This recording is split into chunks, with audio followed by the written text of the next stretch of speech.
Pollinators, and welcome to my bee house and pollinator garden. And behind me is a Slovenian bee house. It's very much different from the way most people do their beehives in America. You might have seen where people will do their beehives with boxes on top of each other. I used to do it that way, but I soon discovered that those bee boxes become extremely heavy, and they're sometimes heavier than I weigh. And so I looked for an alternative and discovered the Slovenian bee house. In front of the bee house is what I call my pollinator garden. Inside this garden are all native plants to New England, with an exception of 2 and 3. Some that are in this garden that you might know are bee balm, beard's tongue, wild indigo, and a non-native plant called catmint.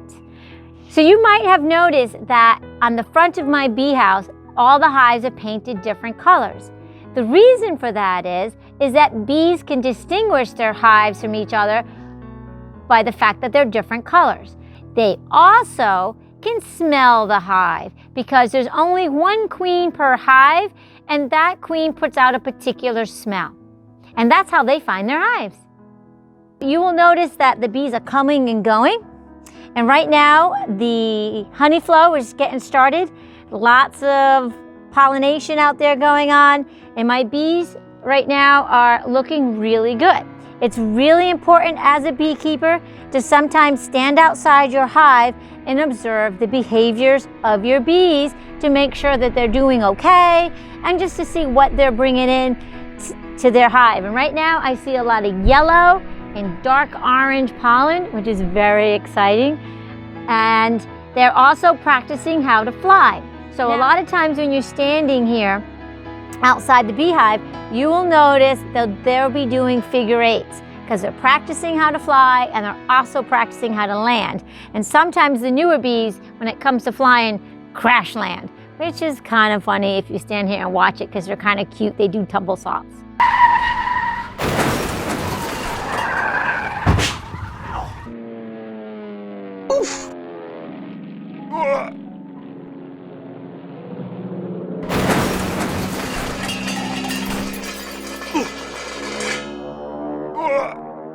This is the front of their house, but they also have a backside to their house. So let's go on in and check it out. Welcome to the inside of a Slovenian bee house. And you might wonder, why would I number my hives? Well, we keep a bee journal. So every time we go into the hive, we keep little notes to see how everybody's doing, and do they have enough brood, and all kinds of details. So I have a couple of pieces of equipment here that I'm going to put on because I'm going to go inside the hive and show you what it looks like.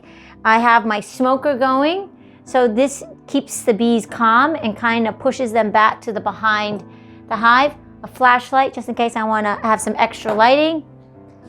My gloves, and my veil to protect me from the bees. All right, so we're pretty excited about going inside of the hive. This is the back door to their home. And you can see this is the inside of their hive. This is what we call the brood box, and these are 2 honey supers that go on top. And this is the inside of a hive. Now, I hope to find the queen, but there is no guarantee if I will get the queen or not.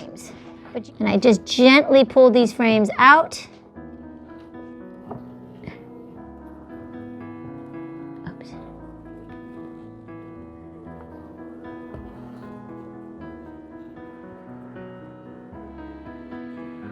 There's the queen. I actually found her on the first frame. Can everybody find the queen?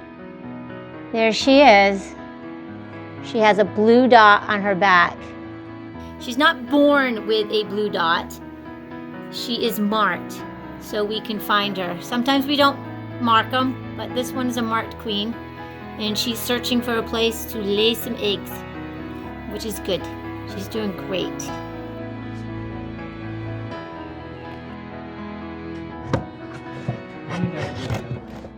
So that's the Slovenian bee house. I'm so glad that you guys had a chance to visit it and see what I like to do on my off time.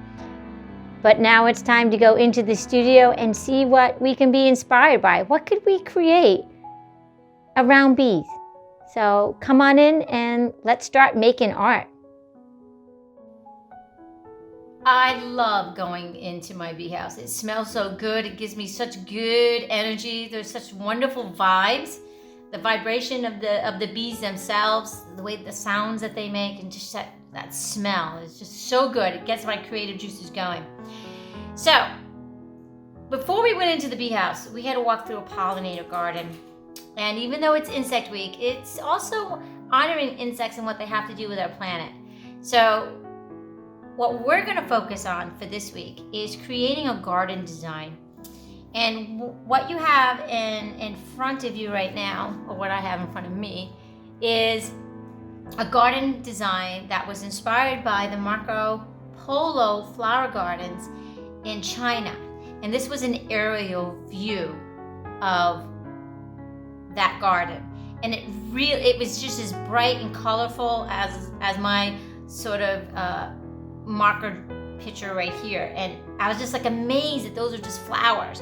So I went online and I started looking at all different aerial shots of gardens, and how cool it is to see how gardens are designed and the pathways, how they interconnect, how patterns are created with flowers. And we only see one perspective, and usually that's the perspective of just walking through the garden.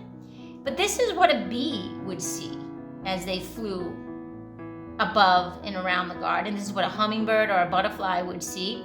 So I thought it'd be really interesting if you guys created a floral garden with an aerial perspective.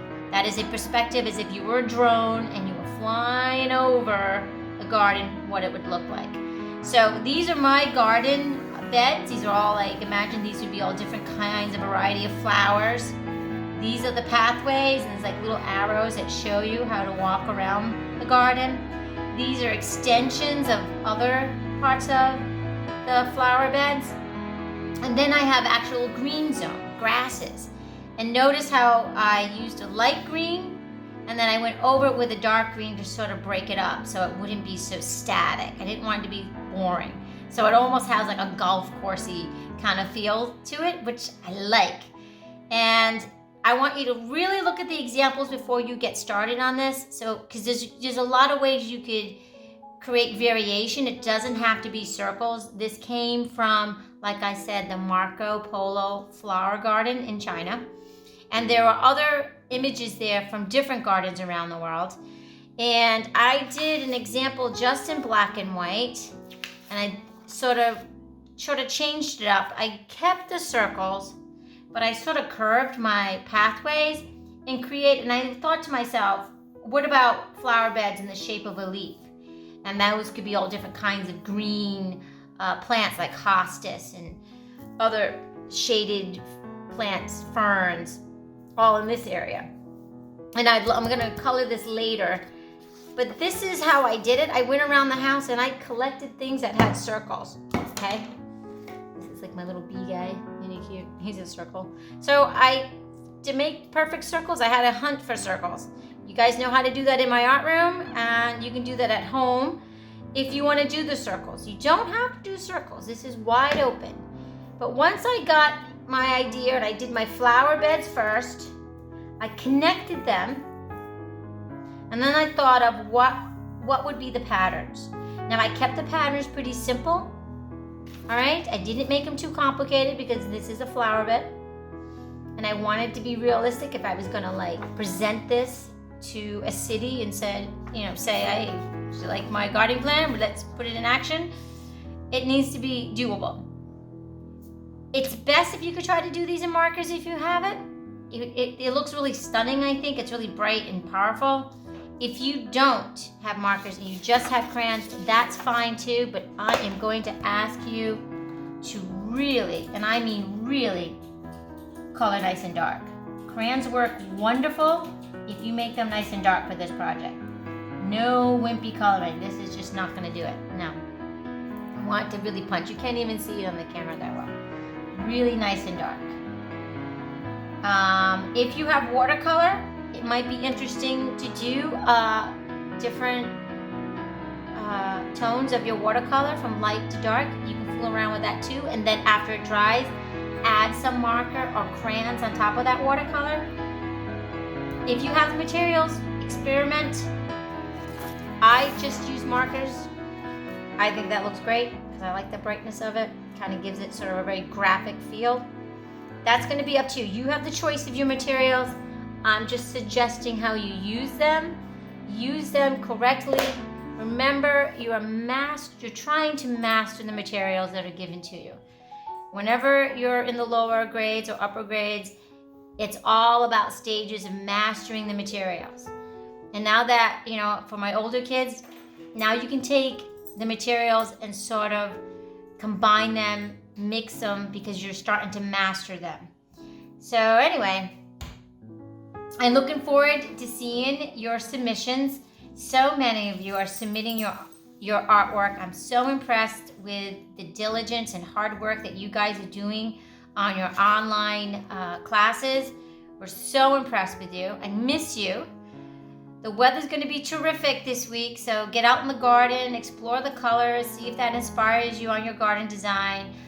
I can't wait to see what you guys come up with, because you come up with some amazing things. See you soon.